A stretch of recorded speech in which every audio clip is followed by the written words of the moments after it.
Jadilah manusia yang hebat, yaitu manusia yang selalu bisa mengambil hikmah dari setiap kejadian.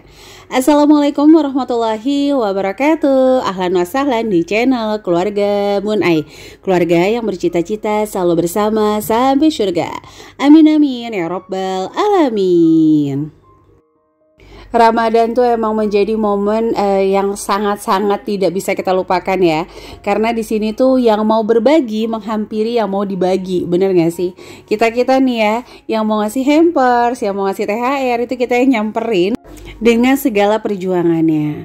Nah, seperti video kemarin, ini Bun Ai lagi Idul Fitri di Bogor ya teman-teman, di rumahnya Abang Bun Ai. Jadi di rumahnya Bang Bun Ai itu ada adik Bun Ai, anaknya, mama, papa, abang, 4 orang anak, 1 pembantu nginep, 1 ART nginep, mohon maaf, dan 1 lagi untuk ART yang pulang pergi. Nah ini alhamdulillah jarak masjidnya tuh nggak jauh, jadi kita jalan kaki. Ini suami Bun Ai, Rafa sama Bima. Nah nanti pecah ya, mereka itu akan di atas dan perempuan itu di bawah di halaman masjid. Nah itu tadi tuh Baby Agni bajunya dipenitiin, kenapa? Karena kegedean. Tadinya mau Bun Ai kecilin, cuma gak sempet karena kebetulan anak pertama Abang Bun Ai yang kemarin mohon maaf istrinya meninggal itu masuk rumah sakit. Nah ini tuh udah lama banget Abang Bun Ai dari zamannya bujangan ya, beli rumah di daerah sini yaitu Geria Melati. Ada nggak yang tahu nih ya? Mungkin ya yang lagi hari ini nonton warga Bogor, Masya Allah, tahu nggak Geria Melati? Boleh ya sharing-sharing di kolom komen. Nah kalau itu tuh yang bawa-bawa karpet ya, itu bukan nyolong karpet masjid ya. Jadi katanya dulu Abang Bun Ai itu nyumbang karpet masjid. Nah ada 1 bagian yang memang lebih terus kita simpen. Nah itu adalah anaknya adik Bun Ai, dan qadarullah ibunya dan ayahnya juga udah berpisah. Bahkan beliau tuh nggak ngeliat ibunya dari usia 4 bulan. Tapi kalau ditanya ibu masih hidup nggak, Bun Ai masih ya teman-teman. Nah itu Baby Agni, terus ada Mbak Ica, ada Mbak Rifa, terus ada Kakak Gania. Nah singkat cerita, karena riuh banget bener-bener bawa anak-anak kicik-kicik ini. Terus udah gitu kan di lapangan ya, jadi momennya tuh kayak panas banget. Nah akhirnya mereka tuh pulang duluan. Nah yang lagi duduk itu adalah neneknya Bun Ai, Masya Allah, alhamdulillahirrabbilalamin. Ini selesai di Bogor makan ketupat. Nah kita langsung jalan ke Kramat Jati. Kebetulan tuh neneknya Bun Ai dan sepupu-sepupu Bun Ai itu ada di sana. Jadi kalau ditanya saudara Bun Ai banyak gak sih? Enggak juga ya. Kalau yang di Jakarta itu bener-bener cuman sepupu Bun Ai ini. Kalau mama kan memang basically-nya itu mu'alaf, jadi nggak terlalu banyak untuk saudaranya. Nah ini alhamdulillah mama Bun Ai gak ikut karena kebetulan beliau kan sudah di kursi roda ya. Nanti khawatir ya ketika ikut malah agak susah untuk masuk ke dalam rumahnya, karena kebetulan rumah neneknya Bun Ai ini di dalam gang. Nah kalau yang ada yang tanya itu Bima ngapain di depan? Bima itu memang punya PR masalah sosialnya. Jadi dia kalau sama ngelihat orang baru atau ngelihat orang yang buat dia tuh belum bikin nyaman, itu bakalan bisa tantrum teman-teman. Ya balik lagi, setiap anak memiliki ujiannya masing-masing. Di tengah tantrumnya dia itu nice person banget kalau di rumah. Jadi dia orang yang cukup sabar kalau menginginkan sesuatu. Jujur ya, kalau ngomongin anggaran nih, kembali lagi kita ke pengaturan keuangan. Tahun ini adalah tahun dimana anggaran Bun Ai itu kayak over budget secara brutal.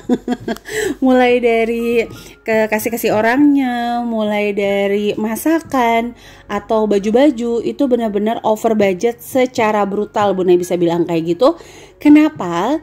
Karena memang ketika kakak ipar Bun Ai ini meninggal tuh kayaknya konsentrasi Bun Ai jauh banget dari kata stabil. Tapi qadarullah itu setiap hari ya Bun Ai tuh kalau pas lagi mudik kayak gini. Nah ini posisi mudiknya itu di Subang ya teman-teman. Bun Ai nggak ikut karena kebetulan dari Depok sampai Karawang itu macet 4,5 jam. Terus Bun Ai ngerasain kayak kram perut dibanding kenapa karena di hamil kelima ini Bun Ai ngerasa memang fisik nggak seperti dulu. Itu Bun Ai memutuskan untuk stay aja di hotel, jadi nggak ikut suami Bun Ai untuk mudik ke Subang. Yang ikut itu cuma si Abang Rafa.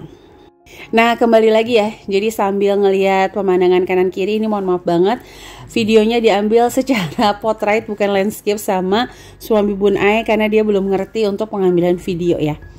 Nah, Bun Ai itu setiap hari selama mudik itu pengeluaran apapun Bun Ai catat di handphone. Jadi kalau teman-teman tanya apakah setiap hari Bun Ai nulis juga ini lagi mudik kayak gini, itu jawabannya enggak. Tapi kalau catat itu catat. Selalu Bun Ai catat itu di handphone. Kenapa? Karena nanti memang itu akan menjadi bahan evaluasi Bun Ai. Berapa sih butuhnya kita itu kalau lebaran. Nah, karena anggaran ini nanti akan over budget secara brutal, itu mohon maaf ya, anak-anak bukan gak habis tapi lagi ke kamar mandi dulu, itu pesan nasi goreng. Mereka belum sempat habiskan. Nah, kalau yang di keranjang itu adalah cemilan-cemilan yang berbayar, jadi gak kita ambil. Bunda juga siapkan cemilan dari rumah, dan ini juga ada tas anak-anak. Itu sendiri-sendiri supaya nanti nggak repot nitip-nitip THR lah. Ya, tapi alhamdulillah sih Bun Ai tuh selalu inget gitu ya, THR-nya dari mana tuh Bun Ai insya Allah inget. Meskipun ya di amplop tuh kayak nggak ada namanya, tapi Bun Ai insya Allah hafal. Ayolah bude-bude, onti ya, tirulah Bun Ai. Bun Ai tuh kalau ngasih amplop tuh ada namanya loh, dari Fadil dan Bun Ai.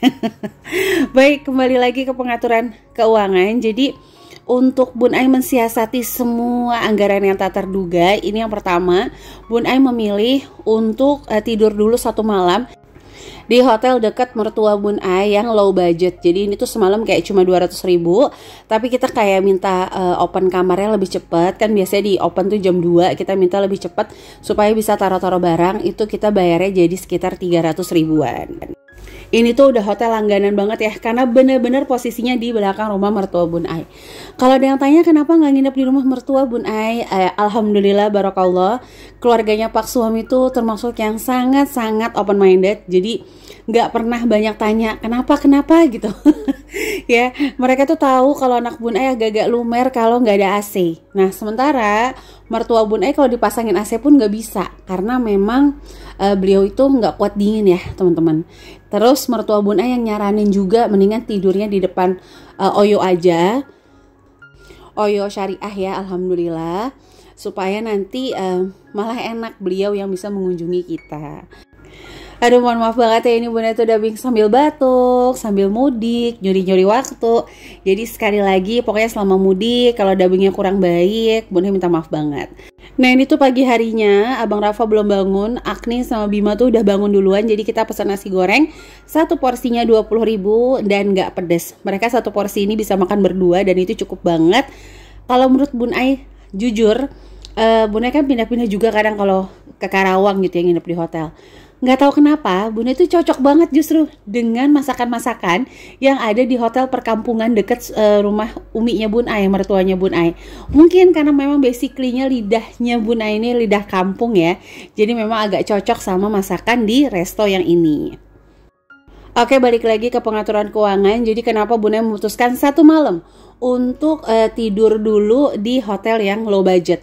Karena menurut Bun Ai kita nggak bisa menikmati liburan dulu ya, soalnya kita akan lebih banyak silaturahim di hari pertama ini. Nah, untuk hari kedua dan hari ketiga, karena alhamdulillah tahun ini adalah tahun paling lama Bun Ai stay di Karawang. Biasanya itu cuma kayak 1 hari terus besoknya balik. Ini enggak, Bun Ai 3 hari insya Allah di Karawang. Mudah-mudahan dikasih sehat. Ini kita lagi siap-siap mau ke makam. Abis ini kita langsung check out, terus check in di Hotel Bridge Karawang. Nah, untuk biaya hotelnya kan 300.000 nih, jajan anak-anak mulai dari nasi goreng pagi lah, nasi goreng sore lah, itu habisnya sekitar 160.000-an. Itu udah kenyang banget, makan berulang-ulang, anak-anak juga pesan kentang sampai 3 porsi. Itu Baby Agni nangis karena dijailin sama Abang Bima ya. Nah, ini kita lagi prepare untuk ke Bridge Hotel Karawang. Nah, nanti untuk siasat kedua, karena memang dana tak terduga Bun Ai ini di lebaran tahun ini bener-bener ugal-ugalan lah bahasanya.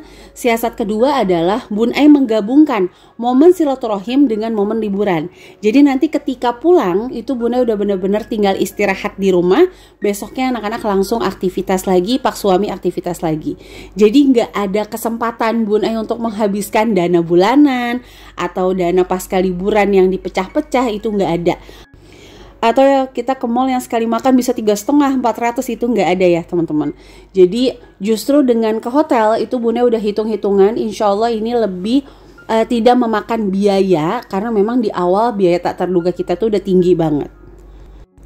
Ini tuh Baby Agni repot banget mau bawa sendal, mau bawa sepatu, dan mohon maaf banget ya, dia kalau udah nyampe mobil itu suka buka jilbab, tapi kalau keluar dia pasti minta jilbab lagi.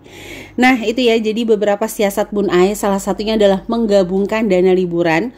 Terus Bun Ai juga selalu nulisin ya, pengeluaran tuh apa aja selalu Bun Ai tulis, sehingga nanti di akhir selesai momen-momen silaturahim ini, karena memang masih ada 2 momen yang lumayan makan biaya nih buat Bun Ai, kita tetap bisa evaluasi kira-kira dana mana nih yang akan kita gunakan untuk menambal kekurangan dari dana THR atau dana tabungan yang sudah kita persiapkan.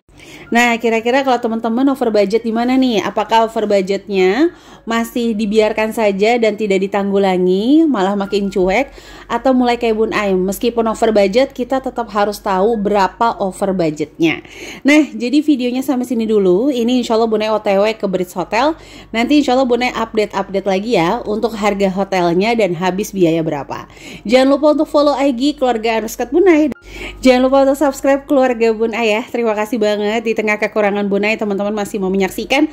Semoga kebahagiaan selalu meliputi di keluarga teman-teman. Wassalamualaikum warahmatullahi wabarakatuh.